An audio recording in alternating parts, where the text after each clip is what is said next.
ئەو نووسەرێکی بزێ و سەرنجڕاکێشە و ختووکەی هەست و فکری خوێنەر و کۆمەڵگا دەدات.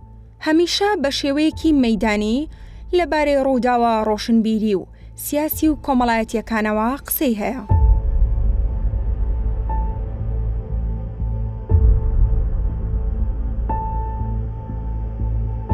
تاکە ئەدیبی کووردە کە بەرهەمەکانی لە ئاستی زمان و فیکر و جیهانبینیدا هێندە جودان لەوانی دی کە دەکرێت بگوترێت ئەدەبیاتی ئەو لەلایەک و ئەدەبیاتی هاوڕێ و هاوجیلەکانی لەلایەکی تر. ئەو کە خاوەنی 85 کتێب و دەیان لێکۆڵینەوە و سەدان نووسین و وتارە کەچی کتێبەکانی خۆی دەسووتێنێت و دەڵێت کتێب سوودی نییە بە کتێبەکانی خۆشمەوە جگا لە قورئان.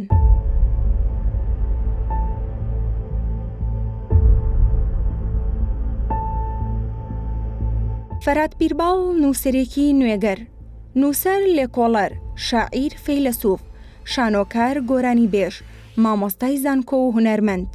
ساڵی 1961 لە شاری هەولێر لەدایک بووە و لە ساڵی 1984 لە زانکۆی سلێمانی خوێندنی تەواو کردووە.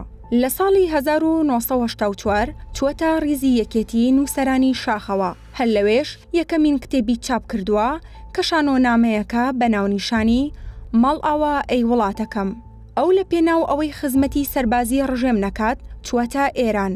8 مانگ لە ئێران ماوەتەوە. دواتر چووەتە ئەڵمانیا و دانیمارک و 2 ساڵ لەوێ ماوەتەوە. بە زەمالەی حکوومەتی فەڕەنسا کە لەلایەن ئەنیستیتۆی کوردی پاریسەوە دابەش دەکرا چووەتە فەڕەنسا بۆ ماوەی چەند ساڵێک لە فەڕەنسا ماوەتەوە. پیرباڵ کاتێک کە لە دانیمارک و ئەڵمانیا بووە وەکو سەرپەرشتیاری بەشی ئەدەبی وەکو پامنێر و ئەندامی دەستەی نووسەران لە زۆر لە گۆڤارەکانی وەک خەرمانە و نودەم لە ستۆکهۆڵم، یەکگرتن و دەروازە لە دانیمارک، هیوا لە پاریس و هەروەها گەلێک گۆڤاری دیکەش وەکو دەستەی نووسەرانی گۆڤارەکان کاری کردووە. لە ساڵی 1994 کە هاتووەتەوە کوردستان لە ڕۆژنامەی کوردستانی نوێ بەرپرسی لاپەڕە بووە. لە گۆڤاری وەرگێڕان سەرنووسەر بووە کە لە وەزارەتی ڕۆشنبیری دەردەچوو. هەروەها لە زۆر گۆڤار و بڵاوکراوەی دیکەدا وەکو نووسەر یان سەرنووسەر بەشدار بووە. فەرات بیرباڵ سەرەتا لەگەڵ تەرزەجاف هاوسەرگیری کرد. لەگەڵ ئەودا کچ و کوڕێکیان بوو بە ناوەکانی ڕۆدان و تنۆک. دوای جیابوونەوەشی لە ساڵی 2016 هاوسەرگیری دووەمی لەگەڵ ئاڵا دڵشاد کرد. هەر لە هەمان ساڵدا لەگەڵ ئاڵا جیابوونەوە.